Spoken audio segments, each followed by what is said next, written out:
Somos una familia en Dios y nos amamos. Somos una familia en Dios y nos cuidamos. En pruebas o en calma, nuestro amor sigue igual. Somos una familia en Dios y nos amamos. Somos una familia en Dios y nos amamos. Somos una familia en Dios y nos cuidamos. En pruebas o en calma, nuestro amor sigue igual. Somos una familia en Dios y nos cuidamos. Somos una familia en Dios y nos amamos. Somos una familia en Dios y nos cuidamos. En pruebas o en calma, nuestro amor sigue igual. Somos una familia en Dios y nos amamos. Somos una familia en Dios y nos cuidamos. ¿Qué tal, mis amados? Un abrazo muy afectuoso. Luis Eduardo López, el siervo de Jesucristo, con ustedes compartiendo estos tiempos especiales, maravillosos y memorables como es la palabra de Dios. Vamos hoy con Lucas capítulo 1, del versículo 5 al 25, con una preciosa historia que es el nacimiento de Juan el Bautista. Estamos recordando la época de Navidad, la época más maravilloso, el acontecimiento magno, el más grande de todos, el ingreso del Dios eterno en este orden temporal.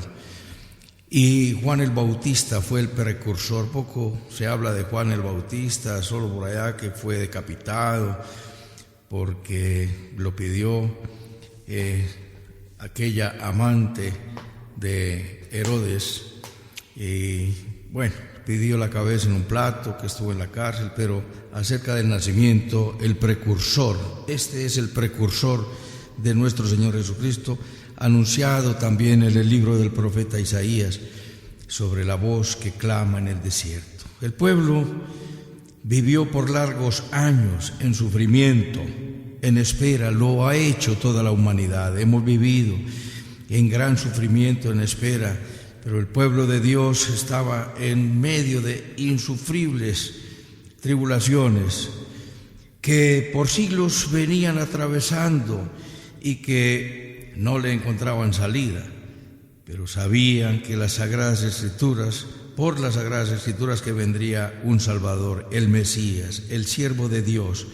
Sabían que vendría ese maravilloso Salvador del mundo, que nacería en Belén. Nos dice el profeta Miqueas, que de ti, pequeña Belén Efrata, de ti me saldrá el que será el Salvador. Sus entradas y sus salidas son desde el principio, desde la eternidad. El profeta Isaías nos dice que nacería sobrenaturalmente, porque habría una virgen embarazada. He aquí que la virgen concebirá y dará a luz un hijo. Son textos ya demasiado conocidos, pero tenemos que estarlos mencionando, y mucho más en esta época de la Navidad, en que celebramos, recordamos el nacimiento de nuestro Señor Jesucristo. Oremos y clamemos a nuestro Dios para que este acontecimiento quede al descubierto entre aquellos que la celebran, pero solamente piensan en la fiesta, en los regalos, en la reconciliación. Está muy de moda en llevar regalos a las comunidades pobres, y la gente se siente feliz, reciben aplausos porque se hacen estas obras, son hermosas, son maravillosas, y hay que hacerlas, compartir. El que al pobre da, a Jehová presta, nos dice la Sagrada Escritura. Pero no es suficiente para estar en una linda relación con Dios. Una obra de caridad no te alinea con Dios. Es el reconocimiento de nuestro Señor Jesucristo como Dios y Salvador. Y esas obras serán maravillosas. Pero esas obras solas no constituyen absolutamente nada que llegue al cielo. Sacrificio de alabanza, fruto de labios que alaben y glorifiquen tu nombre, nos dice la Escritura. Había un precursor, y es lo que dice Juan el Bautista: voz que clama en el desierto, preparad el camino para el Señor. Nos dice la Sagrada Escritura en Isaías capítulo 40. Nos dice: voz que clama en el desierto, preparad camino para Jehová, enderezad calzadas en la soledad a vuestro Dios. Todo valle sea alzado, bájese todo monte y collado, lo torcido se enderece y lo áspero se allane, y se manifestará la gloria de Jehová, y toda carne juntamente la verá, porque la boca de Jehová ha hablado. Cuando habla de que todo monte y collado se baje, que lo torcido se enderece y que lo áspero se allane, no habla de una topografía geográfica, sino de una topografía moral. Los altos, encopetados y encumbrados, orgullosos y vanidosos, soberbios, altivos, prepotentes, se bajen de su repisa antes de que el Señor te baje, como lo anuncia el cántico de la Virgen María. Esparció a los soberbios en el pensamiento de sus corazones. Bajó de los tronos a los poderosos, de manera que hay un pensamiento del Dios eterno en hacer lo que sueña la humanidad, pero no lo puede hacer, como se hizo en Babel, construir una torre que llegue al cielo. Y la humanidad quiere hacer una sociedad igualitaria, pero no lo puede hacer y no lo podrá hacer, porque el único que lo logrará será nuestro Dios. Cuando vengamos a Él y nosotros mismos nos humillemos delante de Él, porque Él dice: humillaos bajo la poderosa mano de Dios para que Él os exalte. Cuando sea el tiempo, es Él el que nos llama, el que nos levanta, el que nos bendice, pero de manera recurrente estemos en oración para que Dios haga de nosotros personas humildes de corazón, como lo dijo nuestro Señor Jesucristo. Esa voz que clama en el desierto era el precursor de nuestro Señor Jesucristo, y la llegada de la manifestación, la hora de la manifestación de ese precursor había llegado. Nos dice la Escritura, sería grande delante de Dios, y su nacimiento también sería sobrenatural. Miremos entonces, en primer lugar, el anuncio del nacimiento de Zacarías a Zacarías por parte del mensajero angelical. Hubo en 1, versículo 5 del Evangelio de Lucas: hubo en los días de Herodes, rey de Judea, un sacerdote llamado Zacarías, de la clase de Abías. Su mujer era de las hijas de Aarón, se llamaba Elisabet. Ambos eran justos delante de Dios y andaban irreprensibles en todos los mandamientos y ordenanzas del Señor. Miremos en primer lugar que Zacarías era de la tribu sacerdotal. Había 12 tribus, y recordemos que el primogénito correspondía a Dios cuando Dios lo ordenó después del Éxodo.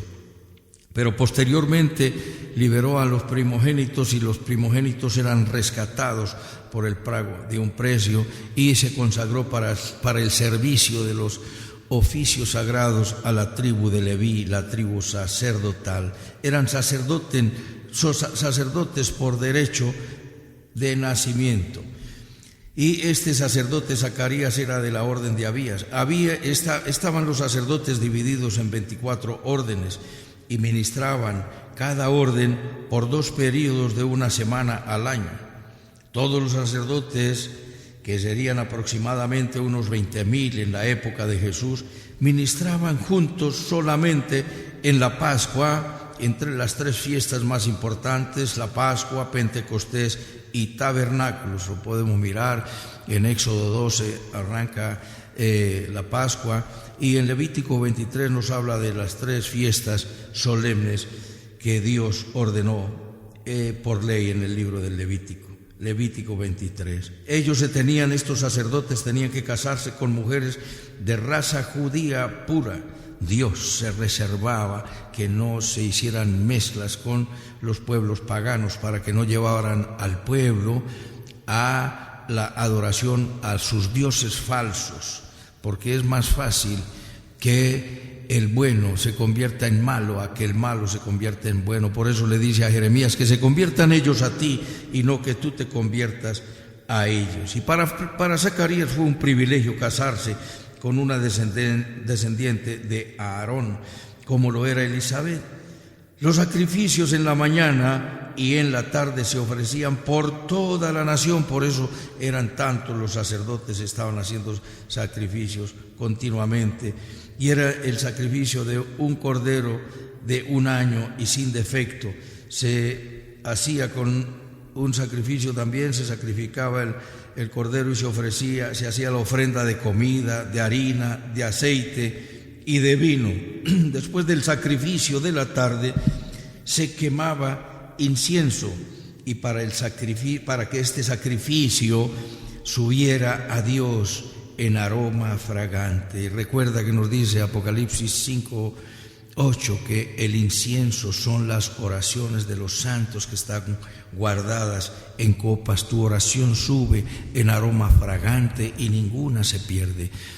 El pecado no deja las cosas igual, las desbarata, las daña y las adultera, pero la oración tampoco. La oración sube si es una oración sincera, genuina, con un corazón arrepentido, como dice el Salmo 51, si contrito y humillado, esa oración sube al trono de la gracia en aroma fragante.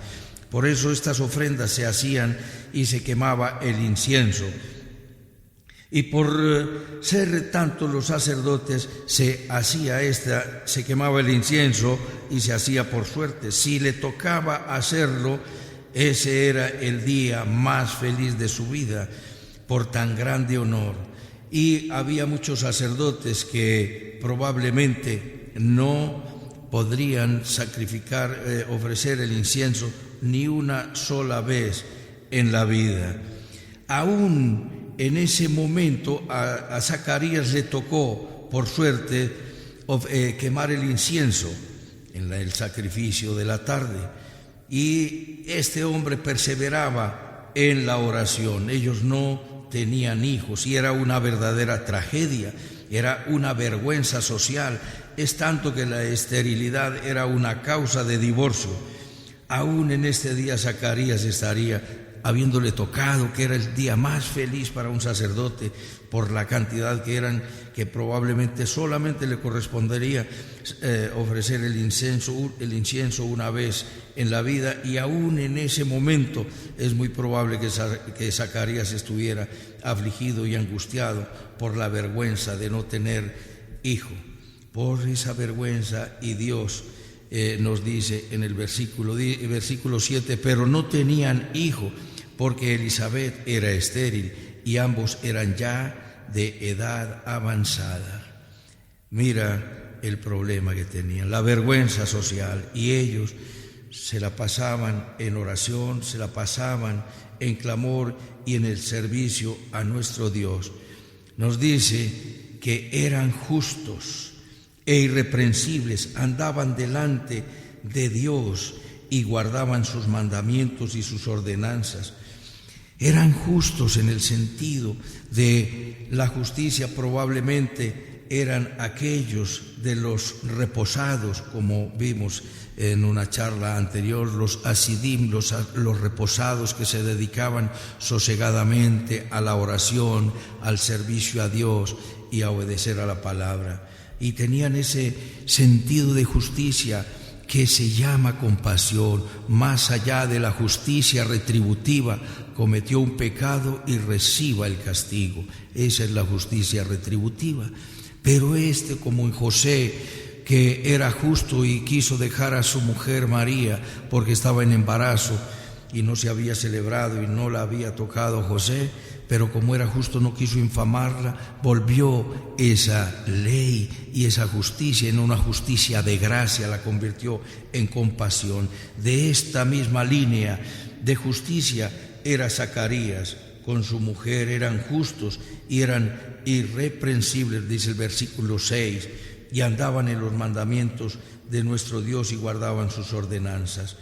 Nos dice en el versículo 8, aconteció que ejerciendo Zacarías el sacerdocio delante de Dios, según el orden de su clase, conforme a la costumbre del sacerdocio, le tocó en suerte ofrecer el incienso, entrando en el santuario del Señor. Le correspondió esa maravilla, ese honor y ese privilegio de ofrecer incienso al Señor en el sacrificio de la tarde.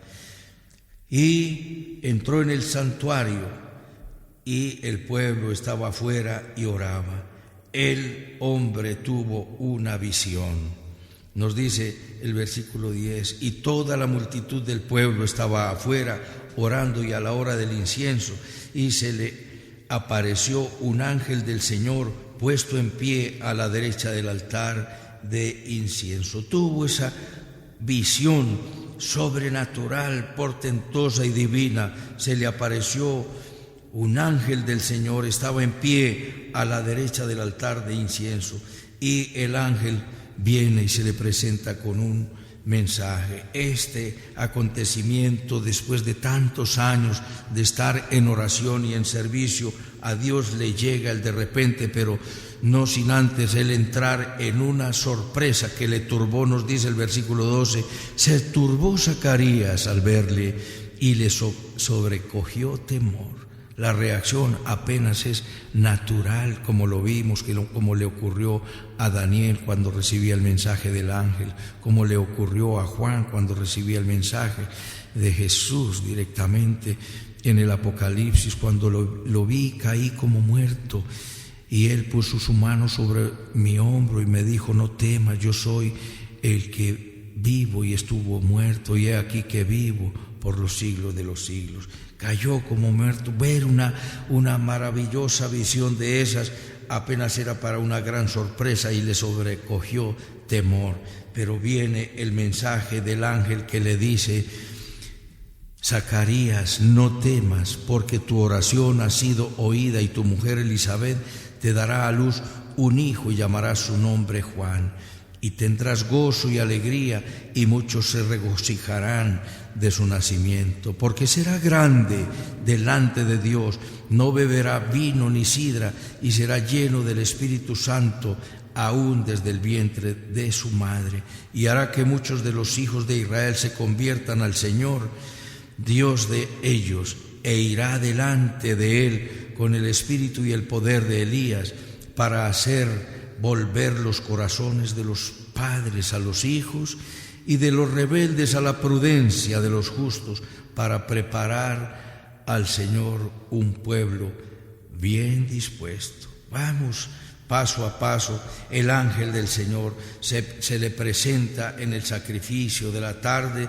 Él, después de pasar años en oración, con el desconsuelo, la frustración, el fracaso y la vergüenza de no tener un hijo, porque como se los he dicho antiguamente, era una vergüenza social no tener hijos. Hoy los muchachos no quieren tener hijos, cuando es bienaventurado el que tiene muchos hijos, nos dice el Salmo 127. Bienaventurado el que llenó su aljaba de ellos, nos dice la Escritura. Fue la respuesta a la oración, y le dice el ángel, Elizabeth, tu mujer, dará a luz un hijo y llamará su nombre Juan.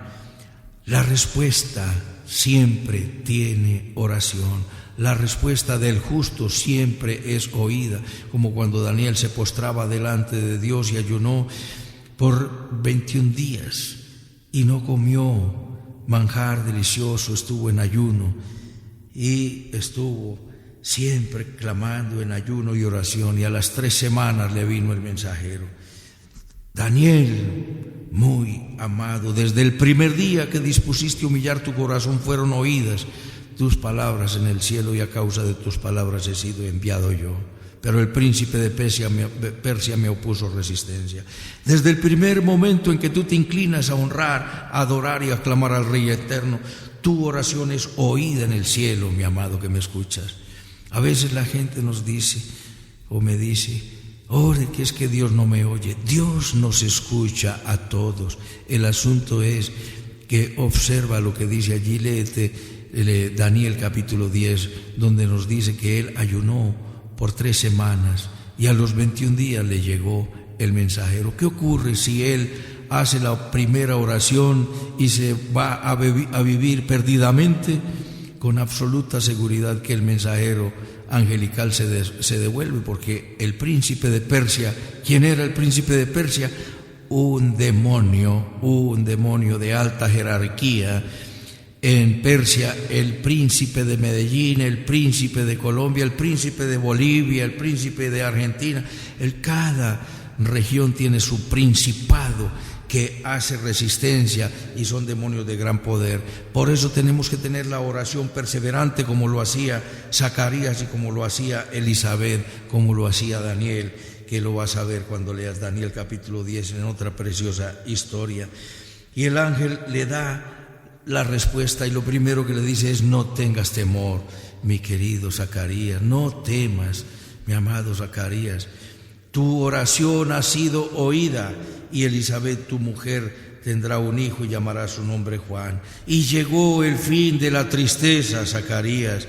Has estado afligido, has tenido vergüenza social. El fin de tu tristeza y de tu frustración ha llegado, porque tendrás gozo y alegría y muchos se alegrarán con su nacimiento. Miremos lo que le dice el ángel respecto de lo que será este niño que tendrá, este hijo que tendrá. ¿Quién será ese muchacho? Y dice: será grande delante de Dios. No le dice allí que sería nazareo, pero sí se lo dice cuando dice: no beberá vino ni sidra, y será lleno del Espíritu Santo aún desde el vientre de su madre. Los nazareos eran varones consagrados a Dios desde el vientre de la madre, como lo fue Sansón, como lo fue Samuel, como lo fue Juan el Bautista.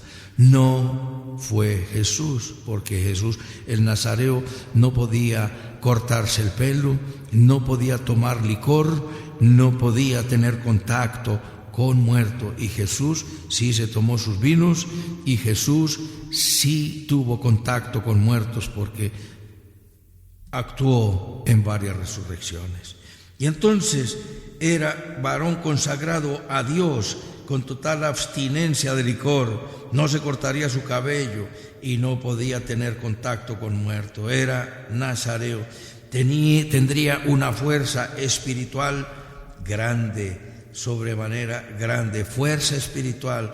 Pero te quiero decir, nos dice la Escritura que andaría en el poder de Elías, pero Elías hizo muchos milagros y Eliseo hizo el doble de los milagros, pero Juan el Bautista no hizo uno solo, ni uno solo. ¿En qué sería grande?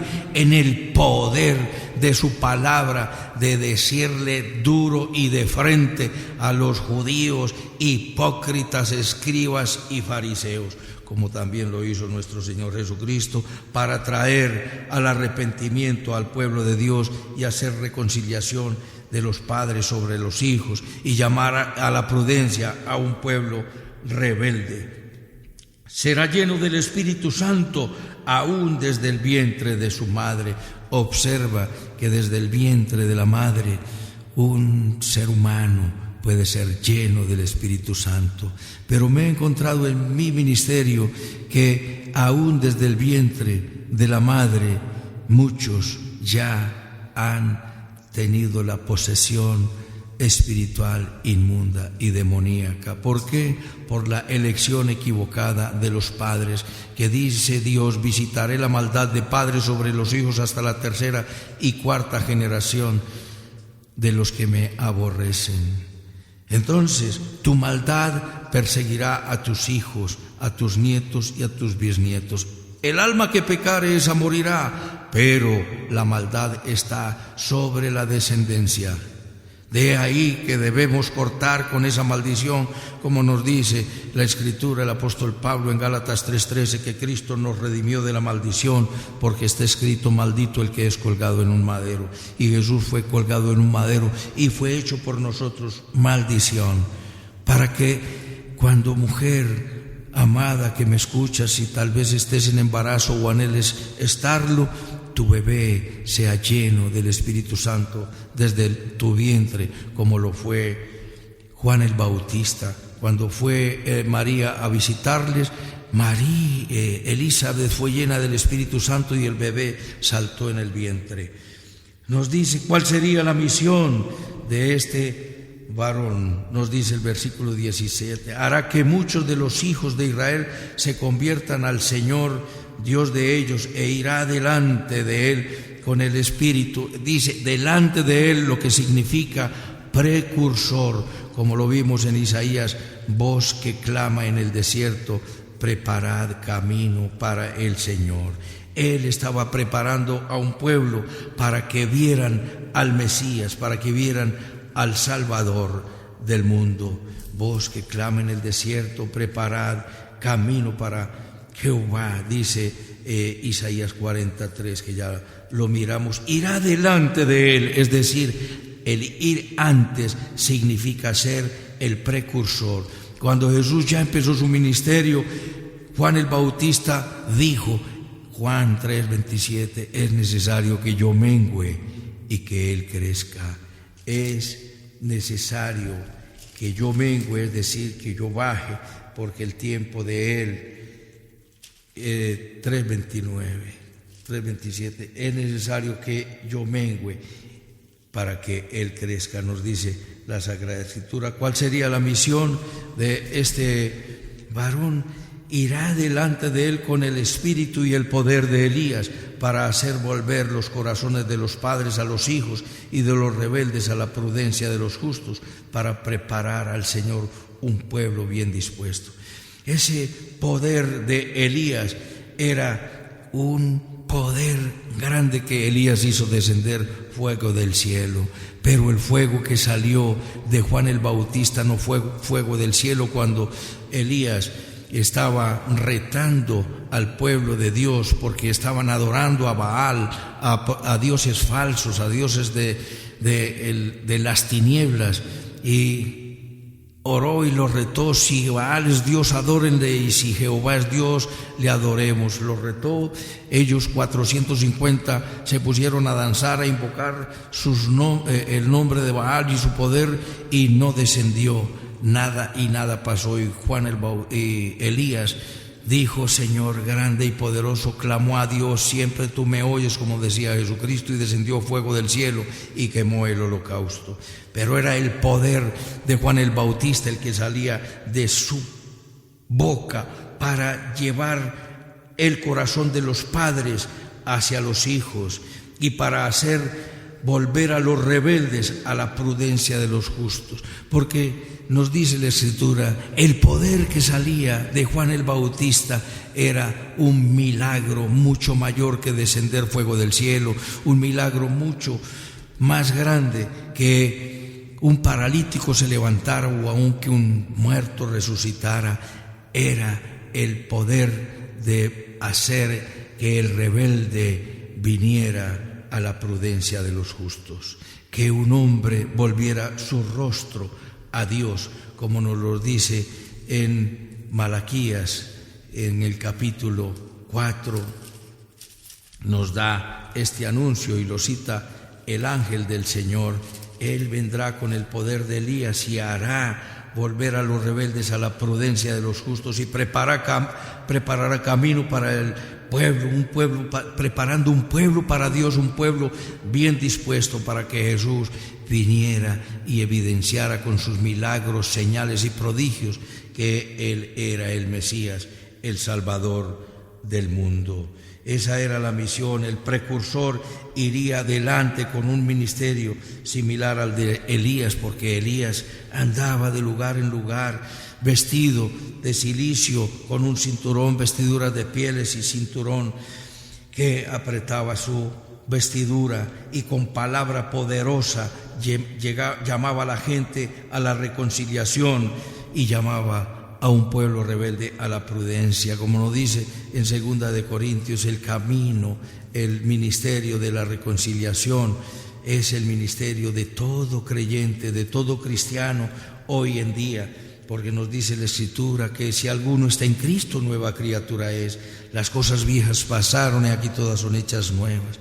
Dice, esto no proviene de nosotros, sino de Dios, que nos reconcilió consigo mismo por Cristo y nos dio el ministerio de la reconciliación. De manera que nosotros somos embajadores, precursores, que anunciemos que Jesucristo vuelve, que Jesucristo regresa. Léete 2 de Corintios 5, 17 al 21, para que aprendamos la prudencia, es decir, el actuar de una manera justa, con cautela, respetando la vida y la libertad de los demás, tan ausente hoy en día, que no hay sino rebeldía, irrespeto, irreverencia, maltrato, como nos dice Isaías en sus primeros capítulos, que el joven no respetará al noble, en el capítulo 3 y en el capítulo 4, el joven irrespetará al anciano y al noble, y es lo que estamos viendo hoy en día, la irreverencia y el respeto de una juventud que no tiene, hay una pérdida de valores y una pérdida de la moral de una manera asombrosa, y esto es lo que tenemos que hacer nosotros con la palabra de Dios: respeto, humildad, misericordia, nobleza, bondad, fidelidad, lealtad, valores, principios del reino de Dios completamente ignorados por toda la historia de la humanidad, pero mucho más en estos tiempos. Este es el tiempo que la iglesia se levante para anunciar que Jesús vuelve, mis amados, para que ganemos almas y para que preparemos corazones para el regreso del Señor. Nuestra reunión con Él, como lo dice en 2 de Tesalonicenses capítulo 2, y respecto de nuestra reunión con Él, con nuestro Señor Jesucristo, recuerda que hay una reunión que tendremos con Él. Nos dice 2 de Tesalonicenses 2, pero con respecto a la venida de nuestro Señor Jesucristo y nuestra reunión con Él, os rogamos, hermanos, que no os dejéis mover fácilmente de vuestro modo de pensar, ni os conturbéis ni por espíritu, ni por palabra, ni por carta como si fuera nuestra, en el sentido de que el día del Señor está cerca. Nadie os engañe, porque primero la venida del Señor está cerca, pero primero viene el anticristo, el hijo de perdición, el hombre de pecado. Esto fue escrito hace 2000 años, 1900 años. Ahora ya la venida del Señor está demasiado cerca, pero primero se manifestará el anticristo, el hijo de perdición, el hombre de pecado. ¿Cuál fue la reacción de Juan el Bautista? Versículo 18, dijo Zacarías al ángel: ¿en qué conoceré esto? Porque yo soy viejo y mi mujer de edad avanzada. Observa que el temor, como lo dice el versículo 12, se turbó Zacarías al verle y le sobrecogió temor. Obviamente, ver una visión de esa magnitud, cualquiera se llena de temor. Pero el ángel le dijo: no temas. Y ese temor seguía porque él estaba mirando, eran las circunstancias. Zacarías se llenó, fue de incredulidad, estaba completamente resignado a su situación trágica y a su vergüenza pública, pues hemos visto que era una deshonra no tener hijo, era una deshonra no tener esposa. No era el caso de Zacarías, que tenía esposa y era honroso que fuera de la familia de Leví. Pero la mayor deshonra era no tener un hijo, como te lo he dicho, y se limitó a expresar sus condiciones desventajosas que impedían el cumplimiento de su anhelado sueño, y que dijo: soy viejo y mi mujer es de edad avanzada. Las mismas condiciones de Abraham, recuerda, pero Abraham se fortaleció dando gloria a Dios, dice Romanos capítulo 4. Abraham creyó en esperanza contra esperanza, es decir, en esperanza porque Dios lo dijo, y contra esperanza porque las circunstancias le decían que no. Dios te dice que te va a dar un hijo, y Abraham creyó. Este hombre se asustó y no creyó.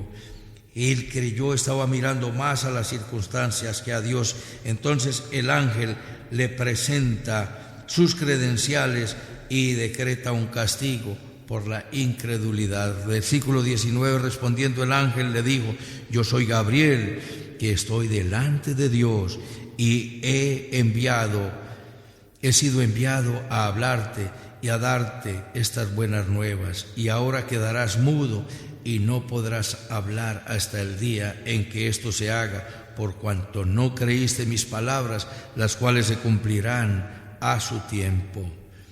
Es el decreto del ángel: yo soy Gabriel y estoy siempre delante de Dios, en la presencia de Dios. He sido enviado por Él para darte estas buenas noticias.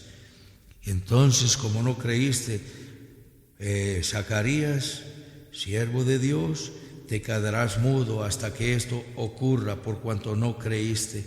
La incredulidad tiene castigo, mi amado, para que creas a Dios. Tenemos suficientes evidencias para ser crédulos, para ser creyentes, porque Dios ha hecho grandes cosas y todas las profecías primeras anunciadas con tanta anticipación se cumplieron.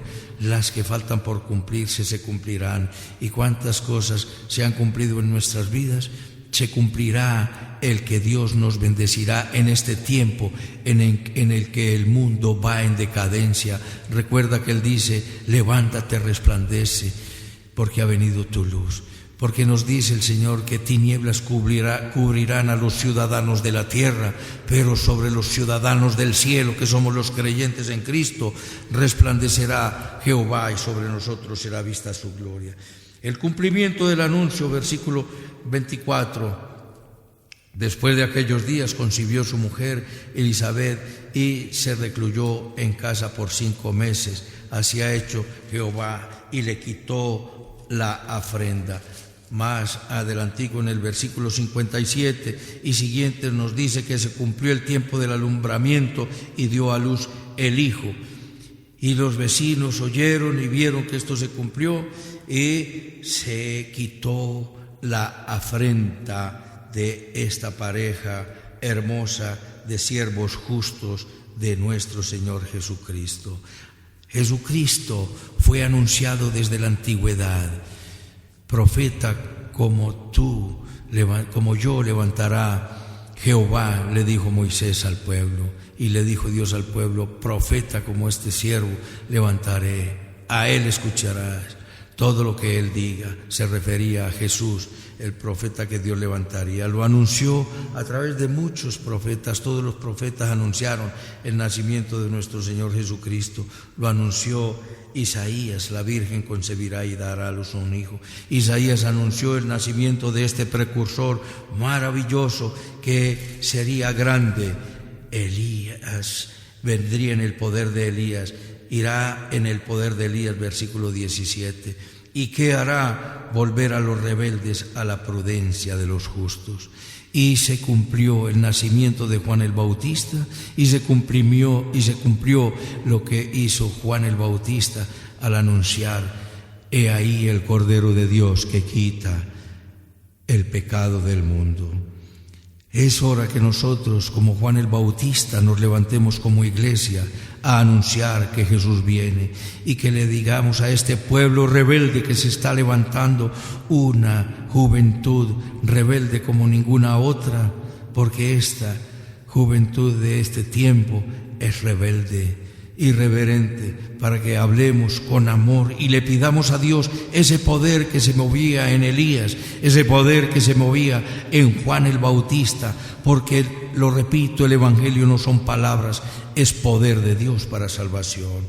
De manera, mi amado, que es tiempo que hagamos venir a los rebeldes, a la prudencia de los justos, porque Jesucristo viene y se manifiesta. Celebramos su natividad ahora en esta Navidad, que nazca en el corazón de cada uno de nuestros familiares, parientes, amigos y conciudadanos. Que esta Navidad sea más eficaz que las anteriores y ganemos a muchos para Cristo. Inclina tu rostro allí donde estás y dile conmigo: bendito Padre Celestial, te doy las gracias por tu palabra. Te pido perdón por todos mis pecados. Confieso que Jesucristo es mi Señor, mi Dios y mi Salvador. Te entrego mi vida. Te pido, Espíritu Santo, que vengas a mi corazón a establecer tu reino en mi vida. El reino del perdón, del respeto, de la humildad, de la misericordia, de la compasión, de la bondad, de la benignidad, de la lealtad, de la generosidad, del amor como vínculo perfecto. Haz de mí un vaso útil en tus manos y, Señor, te entrego todo mi ser, mi espíritu, mi alma y mi cuerpo, mi mente, mis emociones y mi voluntad. Quiero ser un siervo útil en tus manos y vivir para la gloria de tu nombre. En Cristo Jesús. Amén. Permíteme orar por ti, mi amado. Gracias, Dios, por este tiempo hermoso. Dios, tiempo de la palabra, tiempo, Señor, de vida, porque tu palabra es vida. Tú lo dices, Señor. Las palabras que les he hablado son espíritu y son vida. La carne para nada aprovecha. Señor, te rogamos tu bendición, tu favor, Señor, en todos los que escuchan este mensaje, para que, Señor, los rebeldes se vuelvan a la prudencia de los justos, como fue el ministerio de Juan el Bautista, como fue el ministerio de Elías, como debe ser el nuestro, llamar a los hombres al arrepentimiento y decir que tu regreso está cerca. Amado Salvador, que todo empeorará. Las crisis serán mayores, pero, Señor, sobre tu pueblo amanecerá Jehová y sobre tu pueblo será vista tu gloria, sobre la iglesia de nuestro Señor Jesucristo, no la iglesia de Buda, Mahoma, Lao Tse o el taoísmo o cualquier otro credo. Jesús es el Señor y no hay otro. Dios, oramos, Señor, por nuestro país, por el presidente, por los que están en eminencia. Oramos también por los delincuentes, los alzados en armas, los terroristas, las víctimas de la violencia, los ladrones, prostitutas, bandidos, narcotraficantes. Oramos por los que tienen un credo distinto y en especial por el pueblo de Israel y por la paz de Jerusalén. Por sobre todas estas cosas, ven pronto, Señor Jesús. Quedamos en tus manos, dando la gloria al Padre, dando la gloria al Hijo y dando la gloria al Espíritu Santo. En Cristo Jesús, Señor nuestro. Amén, amén y amén. Un abrazo, mis amados, y hasta otra oportunidad.